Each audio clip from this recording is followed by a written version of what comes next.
Assalamualaikum my dear friends and welcome back to my YouTube channel Maths Made Easy by Shahid sir. आज के इस video lecture में हम top 20 MCQs discuss करेंगे on the topic demography of India, यानी जो census और census के रिलेटेड फीचर्स हैं उसके बारे में हम MCQs डिस्कस करेंगे। So let me start without wasting any time. The first one is what does infant mortality mean? Infant mortality का मतलब क्या है? Options आपके पास हैं the number of deaths per 1000 live births of children under 1 year of age, death of children under the age of 5 years, death of children before the age of 6 months or death of children under the age of 3 years. तो इसका जो सही answer है वो है A part, यानी number of deaths पर 1000 live births of children under 1 year of age, यानी अगर 1000 बच्चों ने जन्म लिया उन 1000 बच्चों में से कितने बच्चों की मौत वाकई हुई है, लेकिन एज आपको कंसिडर करनी है कि 1 साल से पहले आपको ये कैलकुलेशन करनी है, यानी उन बच्चों का जन्मदिन आने से पहले आपको ये चेक करना है कि उन 1000 बच्चों में से कितने बच्चे मर गए। तो इसका मतलब है इन्फेंट मोर्टेलिटी। क्वेश्चन नंबर 2 है which age group is included to calculate child sex ratio. Child sex ratio calculate करने के लिए कौन सा एज ग्रुप इंक्लूड किया जाता है? ऑप्शंस हैं 1 to 6 years, 0 to 5 years, 0 to 6 years और 0 to 6 months। तो इसका जो सही आंसर है that is C part, 0 to 6 years। अगर हम डेफिनेशन की बात करेंगे, चाइल्ड सेक्स रेशियो का मतलब है नंबर ऑफ फीमेल्स पर 1000 मेल्स, लेकिन सिर्फ एज ग्रुप आपको इंक्लूड करना है 0 to 6 years। 2011 की अगर हम सेंसस की बात करेंगे, इंडिया का जो चाइल्ड सेक्स रेशियो था वो था 919 और 2001 में ये था 927। क्वेश्चन नंबर 3 है which statement is not correct in respect to child sex ratio. 4 statements given है और ये है चाइल्ड सेक्स रेशियो के मुतालिक। आपको बताना है इनमें से गलत स्टेटमेंट कौन सा है। पहला है Arunachal Pradesh has the highest sex ratio in all states of India. बिल्कुल सही है। Kerala has the highest sex ratio in all states of India, ये स्टेटमेंट गलत है। तो पहला स्टेटमेंट सही है, दूसरा ही स्टेटमेंट गलत है। इसका मतलब तीसरा और चौथा सही होंगे, यानी Haryana has the lowest sex ratio, ये भी सही है। चाइल्ड सेक्स रेशियो डिक्रीज हुआ 2011 में एज कंपेयर टू 2001, तो ये बिल्कुल सही है। इसका मतलब ऑप्शन बी आपका करेक्ट आंसर है। अरुणाचल प्रदेश का जो चाइल्ड सेक्स रेशियो था 2011 के सेंसस के मुताबिक वो था 972 और केरला का वहीं पे था 964। According to census 2011 how much was the total fertility rate in India. 2011 के सेंसस के मुताबिक टोटल फर्टिलिटी रेट इंडिया में इसका वैल्यू कितना था? तो 2.1, 2.3, 2.4 और 2.0। तो इसका जो सही आंसर है that is 2.4। Total fertility rate जो है एक मेजर डिटरमिनेंट है पॉपुलेशन ग्रोथ रेट का। अगर हम डेफिनेशन की बात करेंगे तो इसको हम बोलेंगे average number of children women would bear if they survive to the end of reproductive life and have the same probability of child bearing in each age interval as currently prevails across the population. यानी कितने बच्चे overall, अगर हम simple words में कहूँगा कि जो reproductive span होता है वुमेन का यूजुअली 70 to 49 यहाँ पे हम इसको कंसिडर करते हैं। तो इस लाइफ स्पान में, इस रिप्रोडक्टिव लाइफ स्पान में कितने बच्चों को ये जन्म देगी या कितने बच्चों को ये पालेगी ओवरऑल, तो इसको बोलते हैं हम टोटल फर्टिलिटी रेट। तो अगर हम 2011 की सेंसस की बात करेंगे, जो टोटल फर्टिलिटी रेट इंडिया की थी वो थी 2.4 और अब अगर 2020 की भी बात करेंगे 2.2 तक ये गिर गया है अभी वैल्यू, और इंडियन गवर्नमेंट का जो एम है वो चाहते हैं कि ये रिड्यूस हो जाए अप टू 2.1। और स्टेट्स की अगर हम बात करेंगे, बिहार में सबसे ज्यादा है 3.2, उसके बाद यूपी, मध्य प्रदेश और राजस्थान, आप देख सकते हो। तो क्वेश्चन नंबर 5 है which year is called the demographic divide in India. India में ऐसा कौन सा साल है जिसको डेमोग्राफिक डिवाइड के नाम से जाना जाता है? 1881, 1901, 1921 और 1951। इसका जो सही आंसर है दैट इज 1921। अब ऐसा क्यों हुआ? क्योंकि 1921 से पहले जो पॉपुलेशन थी कोई 2-3 साल में इंक्रीज होती थी, कुछ 2-3 साल में डिक्रीज होती थी, यानी कोई एक कांस्टेंट इंक्रीज या डिक्रीज वैल्यू नहीं होता था। लेकिन 1921 के बाद क्या हुआ, सिर्फ इंक्रीज ही होता गया ये पॉपुलेशन का वैल्यू। और अगर आप यहाँ पे डेटा देखोगे बिटवीन 91 और 1911 तो राइज हुआ पॉपुलेशन पे बाय 5.9%। 1911 से लेकर 1921 तक डिक्रीज हुआ, यानी पहले इंक्रीज फिर डिक्रीज। लेकिन 21 के बाद क्या हुआ, अगर आप 1921 से लेकर 2031 तक देखोगे 11.1% इंक्रीज हुआ। फिर 31 से लेकर 41 तक 14% इंक्रीज हुआ। फिर 41 से लेकर 51 तक 13.5% इंक्रीज हुआ, यानी it is going increasingly after then, hence the year 1921 is rightly called the demographic divide या year of great divide। Question number 6 है which period is referred to as the period of population explosion। किस period को हम period of population explosion से जानते हैं? क्या 1901 से लेकर 1921 तक, 1921 से लेकर 1951 तक, 1951 से लेकर 1981 तक, या 1981 से लेकर 2001 तक?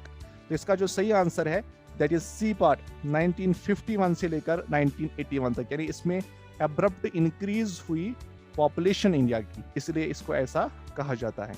तो इसमें एक्चुअली दो मेन काजेस थे, एक था rapid fall in the mortality, यानी डेथ्स बहुत कम हुई थी। नंबर सेकंड, फर्टिलिटी रेट बहुत ज्यादा हाई थी इस पीरियड में, और यही वजह बनी कि इस पीरियड को पॉपुलेशन एक्सप्लोजन पीरियड के नाम से जाना जाता है। Which is the state with highest population of scheduled tribe in India? India में ऐसी कौन सी स्टेट है जिसमें शेड्यूल्ड ट्राइब की पॉपुलेशन सबसे ज्यादा है? तो ऑप्शन आपके पास है गुजरात, मध्य प्रदेश, महाराष्ट्र, उड़ीसा। इसका जो सही आंसर है दैट इज मध्य प्रदेश। मध्य प्रदेश के बाद महाराष्ट्र आता है, उसके बाद उड़ीसा, उसके बाद गुजरात और लास्ट में Rajasthan. Consider the following statements and select the correct answer using the code given below. दो स्टेटमेंट्स है, आपको बताना है इनमें से कौन सही है कौन गलत है। तो पहला है a household in census is usually a group of persons who normally live together and take their meal from a common kitchen। अगर हम सेंसस के हिसाब से देखेंगे तो हाउस होल्ड का मतलब है ग्रुप ऑफ पर्सन्स जो कि इकट्ठे रहते हैं और एक ही किचन से उनको खाना मिलता होगा, तो हम इसको एक हाउस होल्ड मानेंगे। ये बिल्कुल सही स्टेटमेंट है। Persons in a house hold में बी रिलेटेड और अनरिलेटेड और मिक्स ऑफ बोथ। जो हाउस होल्ड में पर्सन्स होंगे या तो वो आपस में रिलेटेड होंगे या नहीं भी होंगे या मिक्स होगा दोनों का, तो ये भी बिल्कुल सही स्टेटमेंट है। इसका मतलब ऑप्शन बी सही आंसर है। देखो फैमिली में क्या होता है, फैमिली में जो मेंबर्स होते हैं वो भी इकट्ठे रहते हैं, वो भी एक ही किचन से खाना खाते हैं, लेकिन वो रिलेटेड होते हैं जरूरी। यहाँ पे ऐसा जरूरी नहीं है, वो रिलेटेड भी हो सकते हैं या नहीं भी हो सकते। क्वेश्चन नंबर 9 है which one of the following statement is not correct. आपको बताना है इनमें से कौन सा स्टेटमेंट गलत है। पहला ऑप्शन है the average size of households in India in the census of 2011 was 4.8। ये बिल्कुल सही आंसर है। Smaller households are better for girl child. ये भी सही आंसर है। Uttar Pradesh has the largest size of households. ये भी सही स्टेटमेंट है। Kerala has the smallest size of households. Kerala में हाउसहोल्ड्स का साइज सबसे कम है, तो ये गलत स्टेटमेंट है। तो इसका जो सही आंसर आएगा दैट इज डी पार्ट, इसका सही आंसर है। 10th है arrange the density of population of the following states in a descending order and select the correct answer. States के नाम है, आपको जो उनकी पॉपुलेशन डेंसिटी है डिसेंडिंग ऑर्डर में अरेंज करना है, यानी सबसे पॉपुलेशन डेंसिटी किसकी है, फिर कम किसकी है, उसके बाद कम किसकी है, उसके हिसाब से आपको इनको अरेंज करना है। ऑप्शंस आपके पास गिवन है, तो इसका जो सही आंसर है वो ए पार्ट है, यानी सबसे पहले उत्तर प्रदेश पहले नंबर पे आता है, उसके बाद महाराष्ट्र, उसके बाद बिहार और लास्ट में वेस्ट बंगाल। तो ये इसका सही आंसर है। क्वेश्चन नंबर 11 है which one of the following statements is not correct. आपको बताना है कि इन स्टेटमेंट्स में से कौन सा स्टेटमेंट गलत है।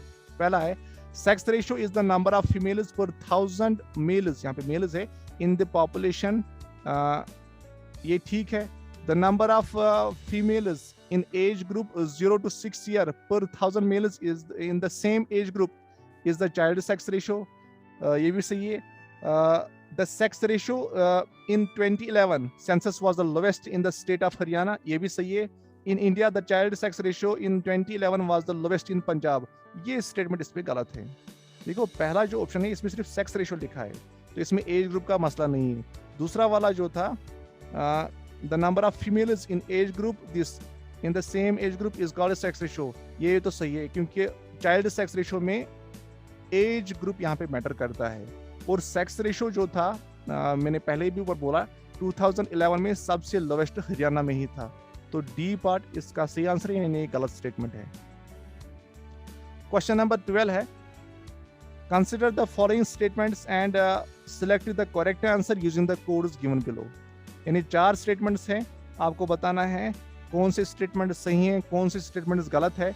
पहला स्टेटमेंट है effective literacy rate is defined as the percentage of literates to population aged 7 years and above. Effective literacy rate, देखो पहले क्या था, पहले लिटरेसी रेट काउंट की जाती थी on the basis of whole population, जिसको नाम पड़ा था क्रूड लिटरेसी रेट, यानी percentage of literates to the total population.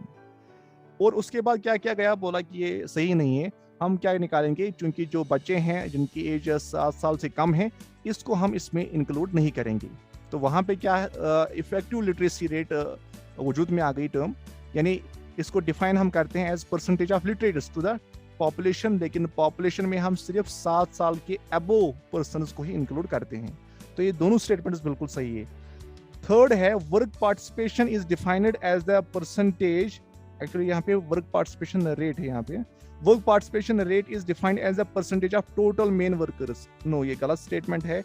Fourth one is work participation rate is defined as the percentage of total workers to total population, ये बिल्कुल सही definition है, ये बिल्कुल सही स्टेटमेंट है, क्योंकि वर्क पार्टिसिपेशन रेट जब हम डिफाइन करते हैं इसमें मेन वर्कर्स भी आते हैं और मार्जिनल वर्कर्स भी आते हैं, और उसको हम डिवाइड करते हैं टोटल पॉपुलेशन से। यहाँ पे था सिर्फ टोटल मेन वर्कर्स, तो इसका मतलब पहला, दूसरा और लास्ट वाला स्टेटमेंट सही है, यानी ऑप्शन नंबर बी आपका सही आंसर है इसका। अगर हम लिटरेसी रेट की बात करेंगे, यानी इफेक्टिव लिटरेसी रेट की बात करेंगे, इंडिया की जो इफेक्टिव लिटरेसी रेट है अकॉर्डिंग टू सेंसस 2011 वो है 74.04। मेल्स की बात करेंगे 82.14% और फीमेल्स हैं 65.46%, और परसेंटेज चेंज कितनी हुई है 8.66%। केरला टॉप पे है 94%, मेल्स की जो लिटरेसी रेट है केरला में वो है 96.11%, फीमेल्स की है 92.07% और परसेंटेज चेंज जो है वो है 3.14%। उसके बाद लक्षद्वीप आता है, और लास्ट में जो सबसे लोवेस्ट है वो बिहार की है, दैट इज 61.80%। मेल्स हैं वहाँ पे 71.20%, फीमेल्स 51.50% और परसेंटेज चेंज ओवरऑल है 14.8%। 13 है consider the following statements about the literacy rate of India and select the correct answers using the code given below। फिर से लिटरेसी रेट पे आपको यहाँ पे कुछ स्टेटमेंट्स हैं, आपको बताना है इनमें से कौन सही है कौन गलत है। पहला है द क्रूड लिटरेसी रेट, यानी जिसमें हम ओवरऑल सारी पॉपुलेशन इंक्लूड करते हैं, यानी literate people divided by total population into 100, तो वो इंडिया की 65%, ये सही है। Effective literacy rate of India is about 74%, ये भी सही है। Life span of Indian population is about 60 years, ये भी सही है। इसका मतलब सारे स्टेटमेंट सही हैं, यानी ऑप्शन नंबर डी आपका करेक्ट आंसर होगा। Question number 14, arrange the scheduled caste population of the following states of India in a descending order and select the correct answer using the codes given below। यहाँ पे 4 states के नाम हैं, हिमाचल प्रदेश, पंजाब, उत्तर प्रदेश और waste Bengal. आपको arrange करना है शेड्यूल कास्ट पॉपुलेशन के हिसाब से डिसेंडिंग ऑर्डर, यानी सबसे ज्यादा शेड्यूल कास्ट पॉपुलेशन किस में है, फिर किस में है, फिर किस में है और फिर किस में। तो इसका जो सही आंसर है दैट इज सी पार्ट, यहाँ पे आप देख सकते हो, यानी सबसे पहले है पंजाब में, उसके बाद है हिमाचल प्रदेश में, उसके बाद है वेस्ट बंगाल में और उसके बाद है यूपी में। तो ये इसका सही आंसर है, यानी option number C is the correct answer.